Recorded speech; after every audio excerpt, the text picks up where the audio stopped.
الحمد لله نحمده ونستعينه ونستغفره ونؤمن به ونتوكل عليه ونعوذ بالله من شرور أنفسنا ومن سيئات أعمالنا من يهده الله فلا مضل له ومن يضلل فلا هادي له وأشهد أن لا إله إلا الله وحده لا شريك له وأشهد أن محمدا عبده ورسوله أما بعد فإن خير الحديث كتاب الله وخير الهدي هدي محمد صلى الله عليه وسلم وشر الأمور محدثاتها وكل محدثة بدعة وكل بدعة ضلالة وكل ضلالة في النار. فقد قال الله سبحانه وتعالى في القرآن المجيد والفرقان الحميد: أعوذ بالله السميع العليم من الشيطان الرجيم. لئن شكرتم لأزيدنكم ولئن كفرتم إن عذابي لشديد. وقال الله عز وجل في موضع آخر: وما من دابة في الأرض إلا على الله رزقها ويعلم مستقرها ومستودعها كل في كتاب مبين. الحمد لله. اللہ تبارک و تعالی، اللہ احکم الحاکمین، اللہ مالک الملک ذو الجلال والاکرام، جو شہنشاہ کل ہے، جو خالق و مالک حاکم و رازق ہے، جو معبود برحق ہے، جو پالنہار ہے، وہی مولا مربی، مشکل کشا، حاجت روا، اور یقینی طور پر وہی ہر قسم کی عبادت کی ہدایت ہے۔ اس میں ذرہ برابر بھی کوئی شک و شبہ کی بات نہیں ہے کہ وہ اللہ تبارک و تعالیٰ ایک ایسی ذات، ایک ایسی ہستی کہ اس کی جس قدر بھی تعریف بیان کی جائے وہ کم ہے، جس قدر بھی اس کی حمد و ثنا، بڑائی، کبریائی، عظمتیں اور بہترین و عمدہ ترین کلمات، جملے، الفاظ و القاب بیان کیے جائیں، حقیقت یہ ہے کہ اس کا حق ادا کیا ہی نہیں جا سکتا، نہ اس کی عبادتوں کا حق ادا کیا جا سکتا ہے اور نہ ہی اس کی تعریفی کلمات کے بیان کرنے کا حق ادا کیا جا سکتا ہے۔ وہ اللہ سبحانہ و تعالیٰ تو جیسا ہے ویسا ہے، اور جس قدر بھی اس کی عبادتیں کی جائیں، جس قدر بھی اس کی تعریفیں بیان کی جائیں، اس پر کوئی احسان نہیں ہو رہا۔ یہ ایک بندہ اپنے اوپر احسان کر رہا ہے حقیقت میں، اس اکیلے اللہ وحدہ لا شریک کو اپنا سب کچھ مان کر، سب کچھ تصور کر کے وہ حقیقت میں اپنی دنیا اور آخرت سنوار رہا ہے، اپنے اوپر احسان عظیم کر رہا ہے۔ ان احسنتم احسنتم لانفسکم وان اسأتم فلہا، کہ اگر تم کوئی اچھائی کرو گے، کوئی نیکی کرو گے تو یہ تم اپنے اوپر احسان کر رہے ہو، اور اگر کوئی بدی کر رہے ہو، کوئی گناہ کا کام کر رہے ہو تو اس کی برائی بھی تم پر ہی آنے والی ہے، اس کا بدلہ بھی تمہیں ہی ملنے والا ہے۔ توحید کو اگر مضبوطی کے ساتھ پکڑا جائے، تھاما جائے، اس پر جمے رہ کر زندگی کے ہر شعبے کو پورا کرتے ہوئے اس دنیا سے رخصت ہوا جائے تو وہ کامیابی ہمارے ہی لیے ہے اللہ کے حکم سے۔ لیکن اگر اسی زندگی کے کسی موڑ پر پہنچ کر کسی دکھ تکلیف، مصیبت یا پریشانی یا بیماری وغیرہ میں مبتلا ہونے کی بنا پر اگر ایک بندہ یا اللہ کی کوئی بندی کسی شرک کا ارتکاب کر بیٹھی، اللہ تبارک و تعالیٰ کی وحدانیت، اس کی توحید و الوہیت و ربوبیت کو چھوڑ کر، اس سے پیچھے ہٹ کر اللہ کے علاوہ کسی کو پکار لے مدد اور التجاؤں کے لیے، یا اس کے ساتھ کسی کو اپنی عبادتوں میں شریک کر لے، کسی سے ایسی امید وابستہ کر لے جیسی امید اس رب ذوالجلال سے رکھنے والی تھی، تو اس کی دنیا بھی برباد اور آخرت بھی خراب، اور آخرت تو یقینی طور پر اس کی خراب اگر اسی حالت میں وہ گزر گیا، کیونکہ شرک یہ اللہ تبارک و تعالیٰ نے ایک ایسا عظیم ترین گناہ بنا دیا اس کو کہ اس سے بڑا اور زبردست گناہ کوئی نہیں ہے، اور اس سے بڑا ظلم ایسا نہیں ہے جو انسان اس کا ارتکاب کر کے اپنے اوپر کرتا ہے۔ اس توحید کو سمجھنا اور شرک سے بیزاری اختیار کرنا، شرک سے نفرت پیدا کرنا اپنے دلوں کے اندر، یہ ضروری ہے۔ صرف توحید کو سمجھ کر اس پر پابندی کرتے رہنا نہیں، یہی کمال نہیں ہے، بلکہ شرک کی باریکیوں کو بھی سمجھ کر اور اس سے نفرت پیدا کرنا، اس سے بیزاری اختیار کرنا، اس سے پرہیز کرتے رہنا، بچنا، یہ بھی اتنا ہی ضروری ہے جتنا توحید پر جمے رہ کر زندگی کو گزارنا ضروری ہے۔ اور یہ صحابہ کرام کا معمول رہا۔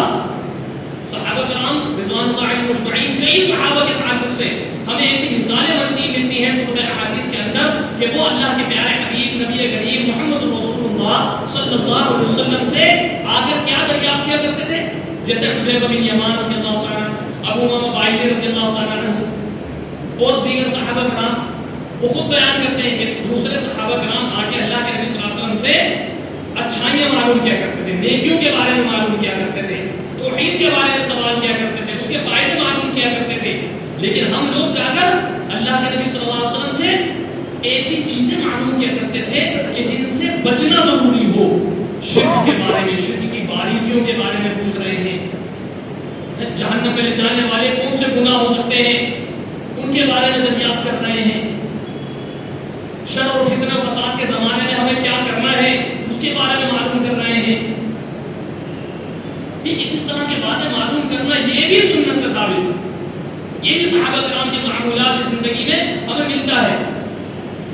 تو توحید یہ بھی ہے کہ اسی اللہ رب الجلال والاکرام سے ہی اپنے تمام معاملات کو سامنے رکھا جائے، اسی سے التجائیں کی جائیں، اسی کے آگے رویا جائے، اسی سے لو لگائی جائے، اسی کے آگے گڑ گڑایا جائے، اپنے دلوں کے ہر معاملے کو اسی کے سامنے رکھا جائے، کسی اور کے سامنے نہ رکھا جائے۔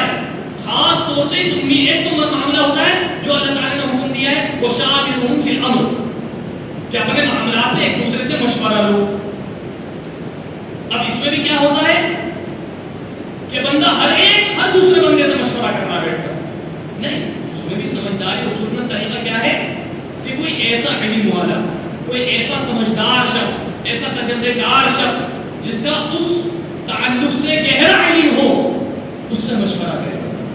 مشاورہم فی الامر کا مطلب یہ نہیں کہ ہر دوسرے بندے سے مشورہ کرنے بیٹھ جاؤ، ہر ایک سے مشورہ کرتے رہو، نہیں، مشورہ کرنے میں بھی معاملہ اس چیز کی باریکی کو سمجھنا ہے کہ مشورہ کس سے کیا جائے، کون اس کا اہل ہے۔ ایک تو ہوتا ہے مشورے والی بات، ایک اسی سے ریلیٹڈ ایک بات اور ہوتی ہے کہ ہم اپنی بات کو سامنے والے کے سامنے رکھ رہے ہیں، ہماری نیت مشورے کی بھی ہے اور کہیں نہ کہیں ہماری نیت دل کے اندر یہ بھی ہے کہ یہ ہماری کچھ مدد کر دے گا، بس یہی معاملہ خراب ہوتا ہے۔ یہ جو نیت آگے نہیں کہ نہیں یہ بھی ہماری مدد کر لے گا، نہیں، یا تو پھر یہ سوچے کہ نہیں اللہ کے حکم سے اگر اس کو کچھ توفیق اللہ نے دی ہوگی تو یہ بھی ہماری کسی مدد کا ذریعہ بن جائے گا انشاءاللہ، یہ ایک الگ چیز ہے، یہ ہے اصل توفیق۔ لیکن صرف یہ تصور کر لینا کہ نہیں یہ بھی ہماری کچھ مدد کر دے گا، یہ بھی ہمیں اس راستے سے نکال دے گا، کہ کوئی ایسا طریقہ بتا دے گا، کہ کوئی ایسا دروازہ ہمیں دکھا دے گا جو ہماری اس پریشانی کا حل نکل جائے گا، نہیں، قطعی طور پر نہیں۔ یہ شرک کے دروازے کو کھول دینا ہے۔ کس طریقے سے؟ جیسے سورہ بقرہ میں اللہ تبارک و تعالیٰ نے کیا بیان فرمایا، فَلَا تَجْعَلُوا لِلَّهِ أَنْدَادًا وَأَنْتُمْ تَعْلَمُونَ، کہ دیکھو جانتے بوجھتے ہوئے اللہ تبارک و تعالیٰ کے ساتھ کسی کو شریک نہ بناؤ، ند نہ بناؤ اس کا۔ اس کی تفسیر ہم دیکھیں، حضرت عبداللہ بن عباس رضی اللہ تعالیٰ عنہ کیا بیان فرما رہے ہیں، وہ فرماتے ہیں کہ اگر کوئی شخص صبح اٹھ کر یہ کہے، اپنے گھر والوں سے یہ کہے یا کسی سے یہ بات بولے کہ اگر رات کو یہ بطخیں نہ چیختی، یہ کتے نہ چلاتے تو ہمارے گھر میں بھی چوری ہو جانی تھی، یہ اس نے شرک کر لیا، یہ اس نے شرک کا ارتکاب کر لیا۔ اسی طریقے سے کوئی شخص یہ بولے کہ فلاں طبیب، فلاں ڈاکٹر، فلاں حکیم کی دوائی سے مجھے شفا مل گئی، اس نے شرک کر لیا. کیوں؟ کیونکہ اصل اس کو یہ کہنا تھا کہ اللہ کے حکم سے اگر رات کو بطخیں نہ چیختی، کتے نہ چیختے، نہ چلاتے، یا کوئی اور معاملہ شور نہ ہو جاتا اور چور نہ بھاگتے تو میرے گھر میں بھی چوری ہو جاتی. اللہ کے حکم، یعنی وہ کریڈٹ پورا کا پورا اللہ کو دینا ہے. ان جانوروں کو، ان چوپایوں کو، ان کتوں کو، ان بطخوں کو، اس حکیم کو، اس ڈاکٹر کو نہیں. اللہ کے حکم سے اس فلاں حکیم کی دوائی سے میں ٹھیک ہو گیا. یہ ہے توحید والا جملہ. اور اس کے خلاف اگر بولا گیا تو شرکیہ جملہ ہو گیا. اسی طریقے سے یہ معاملہ کہ نیت کی باریکی، نیت کے اندر ہمارا کیا معاملہ ہے. ہم اگر مشورہ کرنے بھی جا رہے ہیں کسی سے یا کسی سے کچھ مانگنے جا رہے ہیں تو کیا ہے ہمارے اندر نیت. اسی لیے ہے نا حدیث، دیکھنے کی حدیث ہے. سنن ابو داؤد اور ترمذی کی روایت دیکھیں. اللہ کے پیارے حبیب نبی کریم محمد رسول اللہ صلی اللہ علیہ وسلم ارشاد فرما رہے ہیں کہ اگر کوئی بندہ فاقے میں مبتلا ہے، فقر و فاقہ کا معاملہ ہو گیا، تنگ دستی کا معاملہ ہے، کسی مصیبت یا پریشانی میں دوچار ہے، کسی آزمائش، دکھ، تکلیف یا بیماری میں مبتلا ہو گیا ہے، اور اب اس کو مدد کی نیت سے لوگوں کے سامنے پیش کرتا ہے، اپنی اس تکلیف یا پریشانی کو یا فاقے کو لوگوں کے سامنے پیش کر رہا ہے، تو اللہ تبارک و تعالیٰ اس کی اس پریشانی کو کبھی بھی ختم نہیں کرے گا. دیکھیں معاملہ کیا ہوا، کیا فرما رہے اللہ کے نبی صلی اللہ علیہ وسلم. یعنی توحید اور شرک کی باریکی دیکھیے، اس کا اندازہ لگائیے. آپ نبی علیہ السلام کیا فرما رہے ہیں کہ اگر کسی بندے کی کسی اور شخص کی طرف یا کسی انسان میں سے کسی کی طرف وہ مدد کی نیت سے اس پریشانی کو رکھ رہا ہے، اس دکھ تکلیف بیماری کو رکھ رہا ہے، اس فاقے والے معاملے کو رکھ رہا ہے، تو اس کو وہ فاقہ، اس کی وہ تنگی، اس کی وہ پریشانی کبھی بھی ختم نہیں ہوگی. اور اگر کسی شخص نے، کسی ایمان والے نے، ایمان والی نے اس معاملے کو اللہ کے سامنے رکھا، اپنی اس پریشانی یا دکھ تکلیف بیماری کو، اس فاقے والے معاملے کو، اس تندرستی کو، اس غربت کو، اس اخلاص والے معاملے کو اللہ کے سامنے رکھا، تو یقینی طور پر اللہ تبارک و تعالیٰ چاہے دیر سے کرے یا جلدی کرے اس کی دعا ضرور قبول کرے گا، اس پریشانی کو دور کر دے گا. یعنی یہ توحید کا فائدہ اور وہ شرک کا نقصان کہ کبھی بھی اس کا معاملہ حل نہیں ہونے والا، کبھی بھی حل نہیں ہونے والا. لیکن اکثر و بیشتر دیکھنے میں کیا آتا ہے کہ ہر دوسرے بندے سے اگر کسی کو پریشانی ہے، کوئی معاملہ ہے، تو مشورہ ایک دور کی بات، ہر ایک کے سامنے اپنی پریشانیاں، اپنے دکھوں کو، اپنے اس بیماری کو، اس تکلیفوں کو رکھا جا رہا ہے. اور کس کس نیت کے ساتھ رکھا جا رہا ہے یہ سامنے والے پر بھی ظاہر ہو جاتا ہے اچھے طریقے سے، کس نیت سے سامنے والا بول رہا ہے. اور اگر صاف ستھری نیت ہوتی ہے، اللہ صحیح لو لگاتے ہوئے وہ ایک اچھائی کے طور پر، مشورے کے طور پر رکھ رہا ہوتا ہے، وہ بھی ظاہر ہو جاتا ہے. تو پھر معاملہ اسی کے مطابق ہوتا ہے. دیکھیں مثال کے طور پر اللہ کے پیارے حبیب نبی کریم محمد رسول اللہ صلی اللہ علیہ وسلم کے ارشاد فرما رہے ہیں، طبرانی کبیر اور مستدرک حاکم کی بالکل صحیح روایت.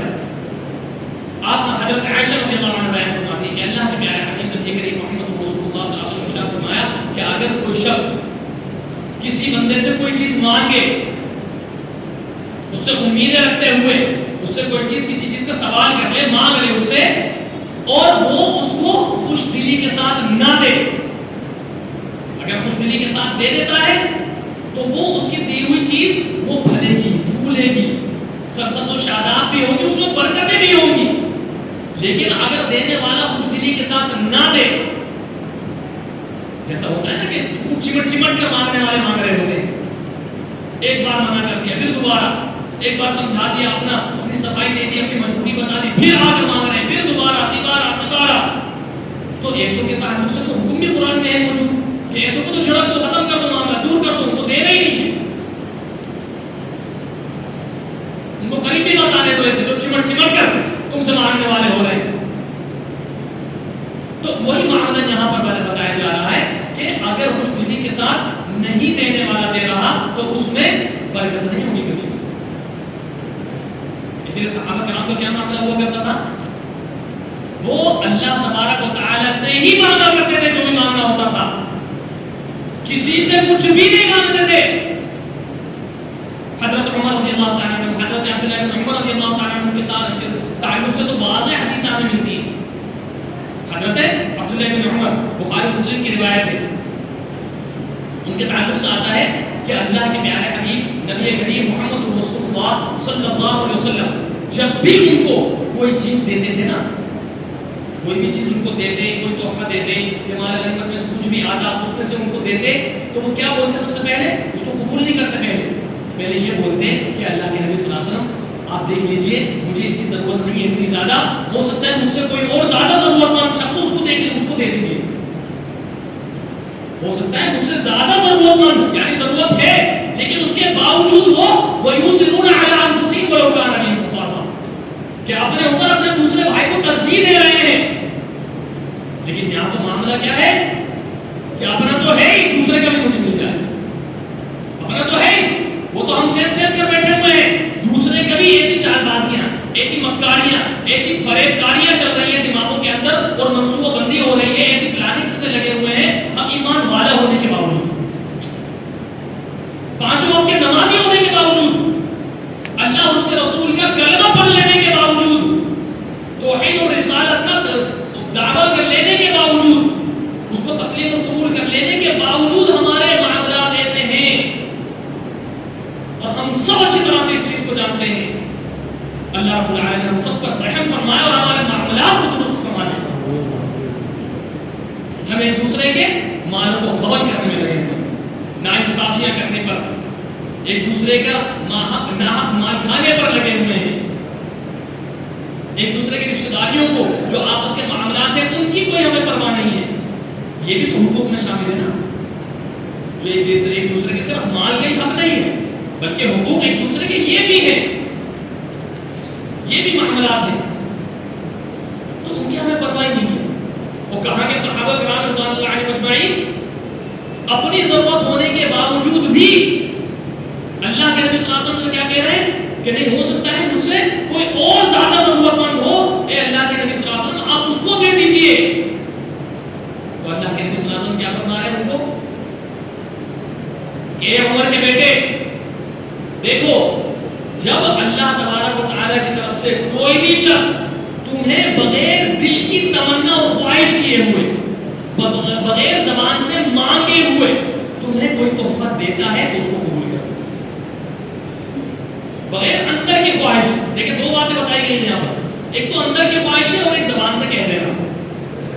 تو کبھی ایسا بھی ہوتا ہے کہ ہم زبان سے تو نہیں کہہ رہے لیکن اندر سے ہم چاہ رہے ہیں کہ یہ چیز مجھے دے دی, یہ بڑی اچھی چیز لگ رہی ہے, اسے گھر میں دیکھی تھی میں نے, یہ اس چیز کے پاس ہے, اس بندے کے پاس یہ چیز موجود ہے, تو یہ چیز دل میں سوچ رہا ہے, نہیں, دل میں بھی اس کا ارادہ نہ کرے بندہ, اور اگر مانگنا بھی ہے, اس کی امید بھی کرنی ہے, اس کی تما اور لالچ بھی کرنی ہے, حیرت بھی کرنی ہے, تو کس انداز سے کی جائے گی؟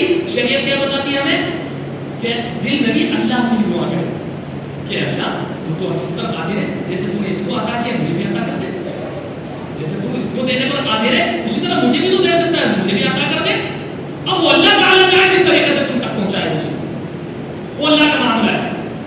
وہی اللہ کے نبی صلی اللہ علیہ وسلم فرما رہے ہیں کہ اے عمر کے بیٹے, اگر تمہاری دل خواہش اور تمنا کے بغیر, تمہاری زبان سے مانگے بغیر اگر کوئی بندہ تمہیں کوئی چیز, کوئی تحفہ دیتا ہے تو اس کو قبول کر لو, لیکن کسی سے کوئی چیز مانگ لو مت. صحابہ کرام رضوان اللہ علیہم اجمعین بیان فرماتے ہیں کہ حضرت ابن عمر رضی اللہ عنہ کا اس کے بعد سے یہ معمول ہو گیا, حالانکہ اس سے پہلے بھی معمول تھا, لیکن اس کے بعد سے پوری طریقے سے بڑی پابندی کے ساتھ یہ معمول ہو گیا تھا کہ آپ کسی سے بھی کوئی چیز نہیں مانگا کرتے تھے جب تک وہ بندہ نہ دے دے, اور پھر جب وہ بندہ دے دیتا تھا تو پھر اس کو واپس نہیں کرتے تھے. کیوں؟ کیونکہ تحفے کو لے کر واپس کر دینا انبن کی وجہ سے, لڑائی جھگڑے کی وجہ سے, غلط فہمیوں کی وجہ سے, تو اس کے تعلق سے کیا بتایا جامع ترمذی کی حدیث ہے کہ تحفے کو قبول کر کے لے کر اس کو واپس دے دینا یہ کیسا ہے, جیسا الٹی کر کے اس کو چاٹ لینا, جیسا الٹی کری کسی بندے نے اور پھر اس کو دوبارہ چاٹ لیا, یہ ایسا ہے معاملہ. یعنی اتنا قبیح اور اتنا برا معاملہ ہے. اس کے نقصانات کیا ہوتے ہیں؟ اس کے نقصانات سب سے بہتر یہ ہوتے ہیں, سب سے بڑھ کر یہ ہوتے ہیں کہ آپس کی رشتہ داریاں خراب ہوتی ہیں, ان میں دوریاں پیدا ہو جاتی ہیں. یعنی جو شیطان کرنا چاہ رہا تھا نا ایک نفرت پیدا کرنے کے لیے اس نے غلط فہمیاں پیدا کری. کچھ بات اس بندے سے پتہ چلی اور فلاں جگہ سے پتہ چلی. مزید کی بات سب سے بڑی عجیب و غریب بات یہ ہوتی ہے کہ براہ راست بندے سے پتہ نہیں چلی ہوتی جس کو ہم دلوں کے اندر لے کر بیٹھ جاتے ہیں. وہ پتہ چلی ہوتی کہیں اور سے گھوم گھما کے اس کو ہم سچ مان کر اس پر یقین کر کے بیٹھ جاتے ہیں اور اگلے کے تعلق سے جو ہمارا اصل سامنے والا رشتہ دار تھا اس کے تعلق سے برائیاں پیدا کر لیتے ہیں دل کے اندر. غلط فہمیاں پار پار کر بیٹھ جاتا ہے. یہی تو شیطان چاہ رہا ہے. شیطان کا مقصد تو یہی تو ہے اصل. وہ ان کی اس چالوں کو نہیں سمجھ پاتے اور اپنے ایمان کو خراب کر بیٹھتے ہیں. تو معاملہ کیا کہ اس کو قبول کر لینا ہے اور پھر دینا نہیں. کیوں؟ اسی حدیث میں اللہ کے نبی صلی اللہ علیہ وسلم نے حضرت عبداللہ بن عمر رضی اللہ تعالیٰ عنہ کو یہ بھی حکم دیا تھا کہ اس کو قبول کر لو. اگر تمہیں حاجت نہیں ہے اس کو استعمال کرنے کی اس کو کھانے کی تو کسی ضرورت مند کو صدقہ کر دو خیرات کر دو لیکن قبول کر دو اس کو برابر.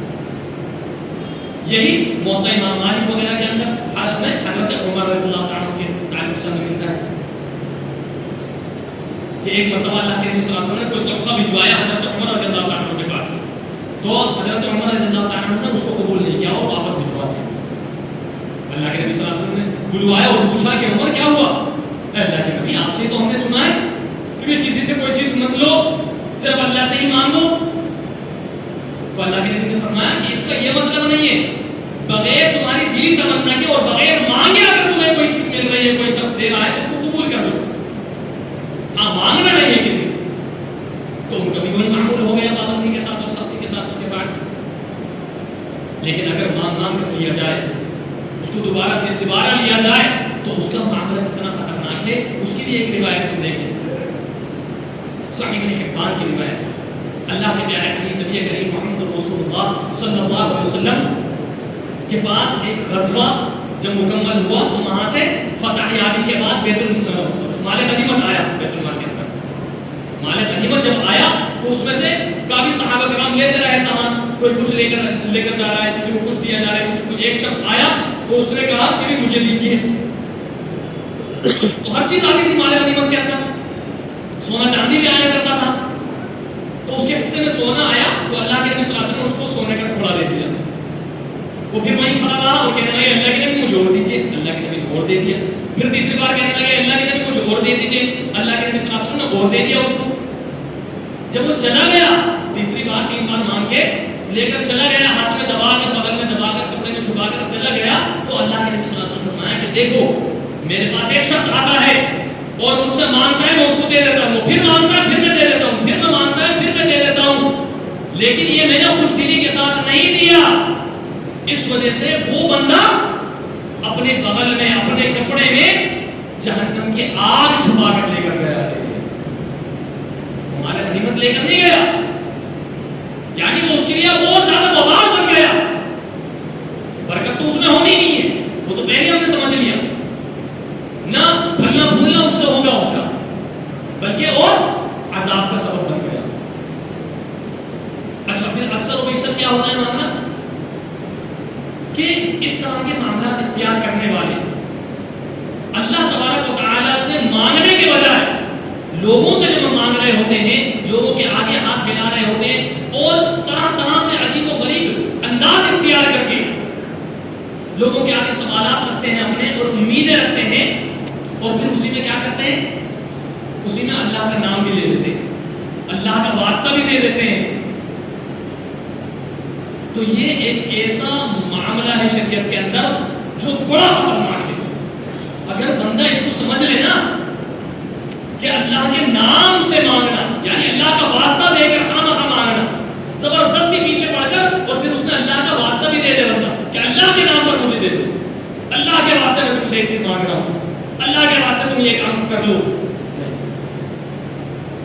جب تک انتہائی ضرورت درپیش نہ ہو جائے اس وقت تک اجازت ہے ہی نہیں اس طریقے سے سوال کرنے کی. ورنہ معاملہ کیا ہے جامع ترمذی ابو داؤد سنن نسائی ابن ماجہ دارقطنی مستدرک حاکم صحیح ابن حبان صحیح ابن خزیمہ کی روایت ہم دیکھ لیں اور ایک نئی کئی روایتیں جن سے ہمیں کیا پتہ چل رہا ہے کہ اللہ کے پیارے حبیب نبی کریم محمد رسول اللہ اللہ صلی اللہ علیہ وسلم کیا ارشاد فرما رہے ہیں کہ اگر کوئی شخص اللہ کے نام پر مانگے، اللہ کا واسطہ دے کر مانگے، تو اس پر اللہ تبارک و تعالیٰ کی لعنت ہوتی ہے، اور اس شخص پر بھی لعنت ہوتی ہے کہ جو اللہ کے واسطے مانگنے والے کو حیثیت اور طاقت ہونے کے باوجود نہ دے۔ دونوں باتیں ہیں، دیکھیں، اللہ کے واسطے یا اللہ کا نام لے کر مانگنا نہیں ہے۔ اگر مانگنے والا مانگ رہا ہے تو پھر اس کو رد نہیں کرنا ہے، جتنی طاقت ہے، جتنی استطاعت ہے اتنا دے دے، چاہے تھوڑا بہت ہی دے دے۔ کیوں؟ کیونکہ اب معاملہ اس نے اللہ کو بیچ میں ڈال دیا، اللہ کا واسطہ لے کے اس نے مانگ لیا۔ تو ایسے دونوں شخصوں کو اللہ کے نبی صلی اللہ علیہ وسلم ملعون قرار دے رہے ہیں، کیونکہ اس کے بعد پھر انکار کی گنجائش نہیں ہو سکتی۔ یہ تو جس سے مانگا گیا ہے اس کو دینا ہی ہے، کسی بھی طریقے سے دے۔ اور اسی طریقے سے ایک واقعہ اس وقت ذہن میں آ رہا ہے، حضرت خضر علیہ السلام کا، طبرانی کبیر اور طبرانی اوسط کی حسن درجے کی روایت ہے، جس کو بہت سارے محدثین ذکر کر چکے ہیں اپنی اور دوسری کتب حدیث کے اندر۔ ابو امامہ باہلی رضی اللہ تعالیٰ عنہ بیان فرماتے ہیں کہ اللہ کے پیارے حبیب نبی کریم محمد رسول اللہ صلی اللہ علیہ وسلم نے ایک مرتبہ ہمیں ارشاد فرمایا کہ کیا میں تمہیں خضر کا واقعہ بیان نہ کروں، ان کی زندگی کے کچھ حالات بیان نہ کروں تم سے؟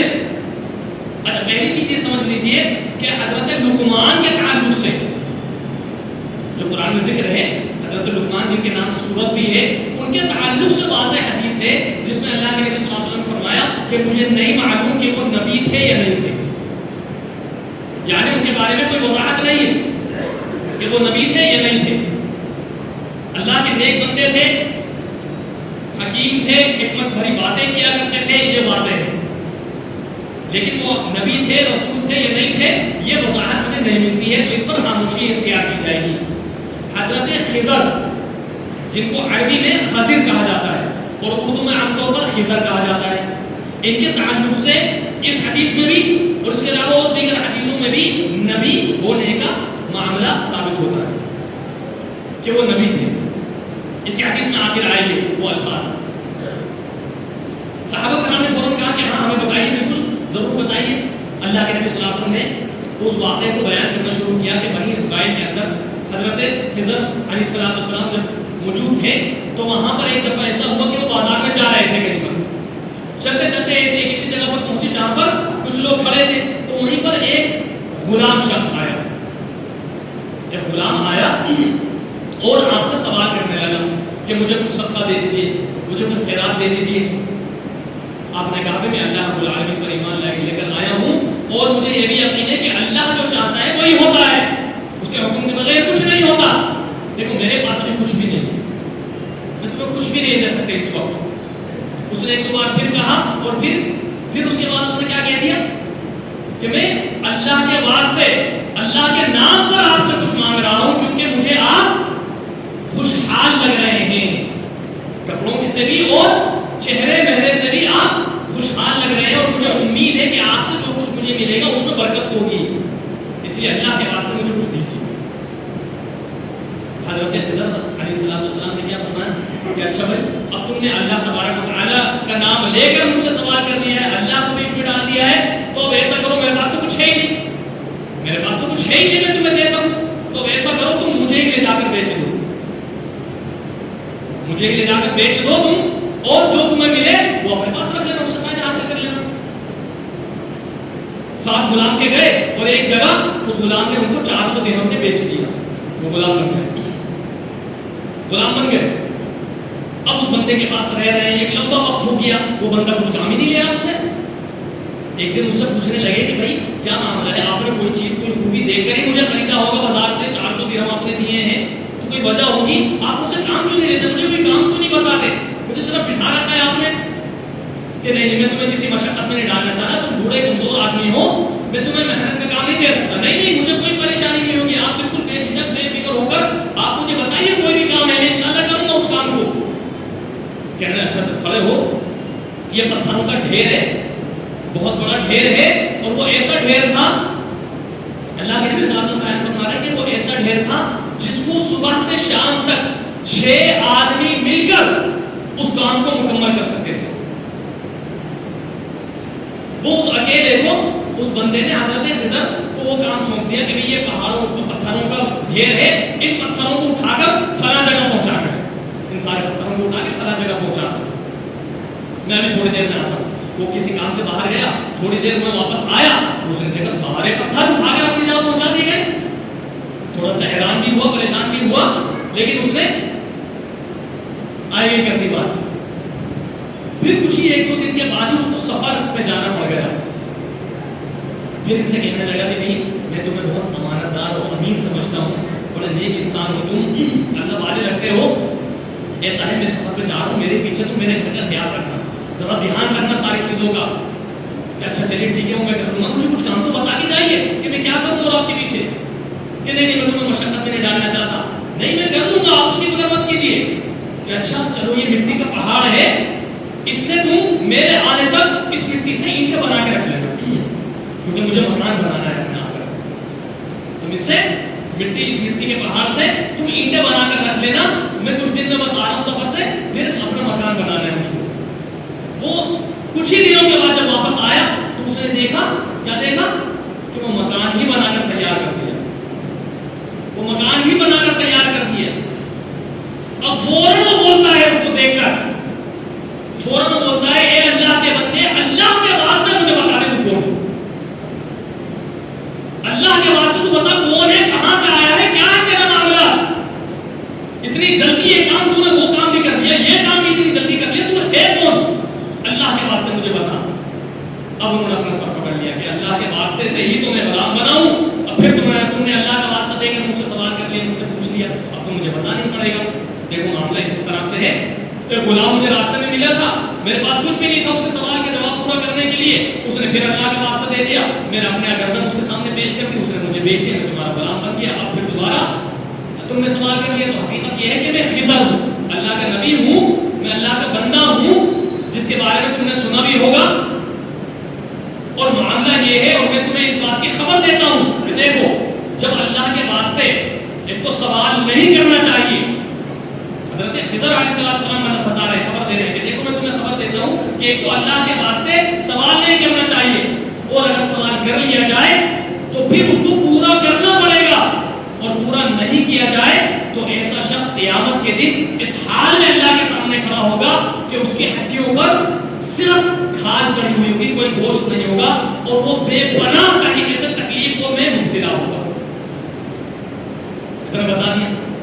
اب وہ بندہ بڑا پریشان, بڑا شرمندہ ہو رہا, بڑے پشیمان ہوتے ہوئے وہ کہنے لگا کہ اللہ کے نبی مجھے تو معلوم ہی نہیں تھا کہ آپ ایسے ہیں, مجھے درگزر کر دیں, میری اس غلطی کو معاف کر دیں, اور میرا مال, میرا اہل سب کچھ آپ کے لیے ہے, آپ جیسا حکم کریں میں ویسے ہی کر لوں گا, اگر آپ کہیں تو میں آپ کو آزاد کر دوں. کہنا ہے ہاں بس مجھے آزاد کر دو تاکہ میں اللہ کی طرف سے دی ہوئی ذمہ داریوں کو پورا کرتا رہوں اور اس کی عبادت میں لگا رہوں. تو اس طریقے سے اس نے آپ کو آزاد کر دیا اور آپ چلے گئے, اپنے کاموں میں مصروف ہو گئے. یعنی اللہ کے پیارے حبیب نبی کریم محمد رسول اللہ صلی اللہ علیہ وسلم نے اس واقعے میں بھی کیا ترغیب دی کہ مانگنا ہے تو صرف اللہ تبارک و تعالیٰ سے مانگنا ہے. نا دوسری حدیث ہے کہ اگر جوتے کا تسمہ بھی مانگنا ہو تو بھی اللہ سے مانگو, نمک بھی مانگنا ہو تو بھی اللہ سے مانگو. اور یہی صحابہ کرام کا معمول رہا. کئی صحابہ کرام اور تابعین کے تعلق سے ہمیں ایسی باتیں ملتی ہیں کہ خاص طور سے وہ قبولیت کی گھڑیوں کا انتظار کیا کرتے تھے. قبولیت کی گھڑیوں کے لیے ایک دوسرے کو بلا کر لے کے جاتے تھے کہ دیکھو قبولیت کا گھر کی گھڑی ہے اس وقت, اب چلو اللہ سے مانگے بیٹھ کر. خاص طور سے جمعے کے دن کے لیے ہے نا, 8 یا 9 الگ الگ روایتیں ہمیں ملتی ہیں, صحیح ترین روایتیں, جن میں یہ ذکر ہے کہ جمعے کے دن ایک ایسی گھڑی ہے کہ جس میں سوال کیا جائے تو اللہ تبارک و تعالیٰ اس دعا کو قبول فرماتا ہے سوائے حرام سوال کے. اور اس میں اکثر اور بیشتر روایتیں جو ہیں ان میں کیا ذکر ہے کہ عصر سے مغرب کے درمیان. تو صحابہ کرام کی زندگیوں کو ہم دیکھیں, تابعین کی زندگیوں کو دیکھیں, تبع تابعین کی زندگیوں کو دیکھیں, اکثر اور بیشتر کے تعلق سے ہمیں ملے گا کہ جمعے کے دن خاص طور سے عصر سے مغرب کے درمیان وہ مسجد کے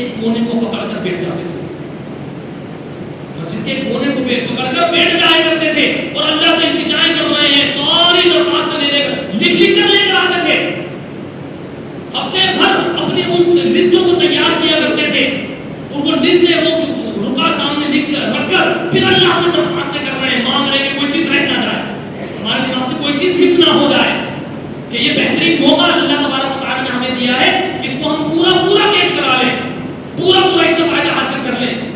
یہ صحابہ کرام کا معاملہ اور ہمارا اور آپ کے ایمانوں کا اور توحید کا سمجھنے کا معاملہ دیکھ لیجیے. ہم نمازی بھی ہیں, ہم روزے دار بھی ہیں, تہجد گزار بھی ہیں, حج اور عمرے کرنے والے بھی ہیں, لیکن اس کے باوجود دیکھ لیجیے کہ اللہ تبارک و تعالیٰ کو چھوڑ کر مانگنے کا معاملہ ہمارا کیسا ہو چکا ہے. ہر دوسرے بندے سے ہماری امیدیں وابستہ ہیں. دل کے اندر کہیں نہ کہیں یہ موجود ہوتا ہے کہ نہیں فلاں میرا کام کر دے گا, فلاں میرا کام کر دے گا. نہیں, یہ شرک کی ایسی باریکی ہے جس کا تعلق سے بیان کیا مسند احمد کی روایت. اللہ کے نبی صلی اللہ علیہ وسلم فرماتے ہیں کہ شرک اس قدر باریک ہے کہ جس طرح رات کی تاریکی میں کالے پتھر پر چیونٹی رینگ رہی ہے, اس کا احساس نہیں ہوتا. ایک تو رات کا اندھیرا, پھر کالا پتھر, پھر اس پر کالی چیونٹی. کسی کو احساس ہوگا اس کا؟ اس طریقے سے اتنی باریکی کے ساتھ شرک ایک انسان کے عقیدے کے اندر داخل ہو جاتا ہے اور پھر بچتا کیا ہے؟ کچھ بھی نہیں, سب کچھ برباد اگر اس کی حالت میں دنیا سے فوت ہو گیا. اس لیے ہر وقت ہر لمحہ توبہ اور استغفار کرتے رہیں, اللہ رب العالمین سے رجوع کرتے رہیں, اپنے یاد آنے والے یا جن گناہوں کو ہم بھول چکے ہیں ان کو بھی ذکر کر کے ان کی معافی طلب کرتے رہیں, معافی مانگتے رہیں. یہ توبہ اور استغفار ایک ایسی چیز ہے, اس کی مثال اس طرح سمجھ لیجئے کہ یہ روح کا غسل ہے. یہ کیا ہے؟ روح کا غسل کرنا ہے. جتنا کثرت سے کریں گے روح میں اتنا نکھار پیدا ہوتا چلا جائے گا, ایمان میں اتنا نکھار ہوتا چلا جائے گا, اللہ سے نزدیکی اتنی زیادہ بڑھتی چلی جائے گی. تو اس کی کثرت رکھیں, توحید کو مضبوطی کے ساتھ تھامے رہیں. اس رب ذوالجلال والاکرام کے ساتھ شرک کا شائبہ بھی ہمارے اندر داخل نہ ہونے پائے. ایسی دعائیں کرتے رہیں, ایسی التجائیں اس رب ذوالجلال سے کرتے رہیں. اللہ تبارک و تعالی ہم سب کو صحیح معنوں میں توحید کی چھوٹی سی چھوٹی باریکی کو بھی سمجھ کر اس پر عمل پیرا ہونے کی توفیق عطا فرما دے, اور شرک کی باریک سے باریک چیز کو بھی سمجھ کر اس سے دور رہنے کی توفیق ہمیں عطا فرما دے. آمین یا رب العالمین. اقول قولی ھذا استغفر اللہ لی ولکم ولسائر المؤمنین من کل ذنب واستغفروہ.